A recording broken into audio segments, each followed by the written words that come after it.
పట్టుదల, కృషి ఉంటే ఏ లోపము మన విజయానికి అడ్డు రాదని నిరూపించిన ఒక క్రికెట్ స్టార్ గురించి ఇప్పుడు తెలుసుకుందాం. చూపుకే నోచుకోని ఒక అంధుడు రైఫిల్ షూటింగ్లో గోల్డ్ మెడల్ కొట్టగలడా? కాలు సరిగా లేని ఒక కుంటివాడు పరుగు పోటీల్లో విజయం సాధించగలడా? అలాగే మిడిల్ ఫింగర్ దెబ్బతిన్న బౌలర్ ప్రపంచంలోనే నెంబర్ 1 కాగలడా? ఎస్, కాగలడు. పట్టుదల, కృషి ఉంటే ఇది సాధ్యమేనని నిరూపించాడు ప్యాట్ కమిన్స్. అది ఎలాగో ఇప్పుడు తెలుసుకుందాం. ప్యాట్ కమిన్స్ క్రికెట్ లో ఇతని గురించి తెలియని వాళ్ళు ఎవరు ఉండరు. ప్రపంచంలోనే అతి గొప్ప బౌలర్లలో ఇతను ఒకడు. అయితే ప్యాట్ కమిన్స్ చిన్నతనంలో అనుకోకుండా అతని మధ్యవేలు తలుపు సందులో ఇరుక్కుపోవడంతో ఆ వేలులో కొంత భాగం తీసేయాల్సి వచ్చింది. ఇదిగో ఈ పిక్చర్ లో జాగ్రత్తగా గమనించండి. కమిన్స్ కుడి చేతి మధ్యవేలులో కొంత భాగం మిస్ అయిందని మీకు స్పష్టంగా తెలుస్తుంది. ప్రమాదవశాత్తు ఏర్పడిన ఈ లోపాన్ని అధిగమించి ప్యాట్ కమిన్స్ ఎలా గ్రేట్ బౌలర్ గా మారాడో తెలుసుకుందాం.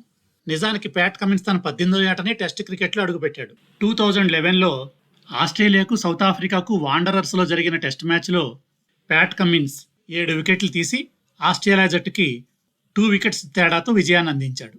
అనుకోని విధంగా గాయాల బారిన పడి 6 ఏళ్ల పాటు టెస్ట్ క్రికెట్కి దూరం అయ్యాడు.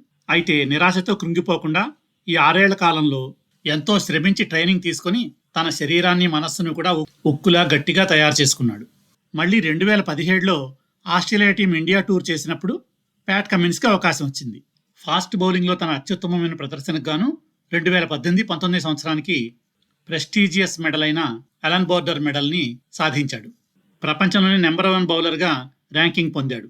2021లో ప్యాట్ కమిన్స్ నాయకత్వంలో ఆస్ట్రేలియా జట్టు ఇంగ్లాండ్తో జరిగిన యాషెస్ సిరీస్ని 4-0 మార్జిన్తో గెలిచి అద్భుతమైన విజయం సాధించింది.